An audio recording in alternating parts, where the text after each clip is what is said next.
Thanks, Mum. Since I went into the wheelchair, I moved house, wanted my own place for a bit of independence, and all started, I was called a cripple, so it was verbal to begin with. Then dog mess came through the door, paint was thrown over my windows, wheelchair slashed and damaged, and then I was dragged out my wheelchair, which was a bit scary in the middle of the street, and then my house was burnt down. From what we can gather from the fire brigade, they doused the outbuilding with petrol. They then threw a match on it. Very quickly it jumped into the roof. I could smell the smoke, I could see the flames, but I couldn't get out of bed because I'm hoisted. And I can't explain how much fear you have at that moment, because you can hear the ceiling falling. The smoke is choking you. If it wasn't for the next door neighbour, the fire brigade says 5 more minutes in there and I wouldn't be sitting here now. He dragged me out the bed. As he's pulling me out, the roof is collapsing as we're being pulled out. So how none of us were seriously injured, I don't know. I really don't.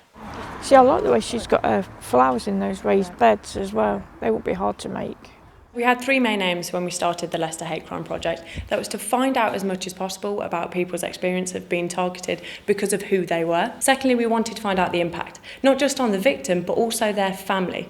And finally, we want to find out people's experiences of trying to report their experience of hate crime or receive support, and what we could be doing better. So there was 3 main aims, and we started in September 2012, and over 2 years we've heard from just under 1,500 victims of hate crime. Their dress medals for the First World War. Nobody seemed to want to help. And it was all, well, we need more evidence, we need more proof. And nobody wanted to take into account how scared I actually was. I'm not the type of person that gets scared at a little thing. For a job, I used to be a solicitor. I was an Army Cadet instructor, and I did some time with the Air Cadet as an instructor. It's a group of airmen from the Second World War, and that's Christmas 1942. The victims want the practitioners to listen to them, treat them with empathy, and yet that is not being done. We heard from victims time and time again who'd gone to report it and felt that they weren't taken seriously. So this is before we even get to going to court, this is before we even get to looking at legislation. All people involved need to take it seriously. They need to look at the situation. Is it ongoing? If it's ongoing, then it's a hate crime. We need to get in there and we need to sort this out. There is no communication. When it goes to somewhere like the Housing Association, the council, the police, there doesn't seem any link up. No link up meetings. Nobody takes it seriously. I found that nobody looked at it from my point of view. Nobody thought, oh, you know, this must be really, really scary. I'd just like to see some more interaction with all those involved.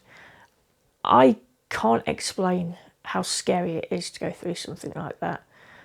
And I just don't want anybody to have to go through that again. If this study can help stop people having to go through what I did, then it's done its job. There is no one type of hate crime offender. I think we like to think that they're strangers, they're different from the rest of us, far-right extremists, but actually they're ordinary people. And they can often be known to the victim as an acquaintance, as a neighbour, as a carer. So there is no one type of offender. They can come from a diverse range of communities. How would you feel if you were singled out? For no reason, just on the way you look, or like the hair you've got, or the piercings you've got. And like, a lot of the time just like, you know, been a bit kind of just feeling unsafe. No one should have to do that really, just because of the way they look.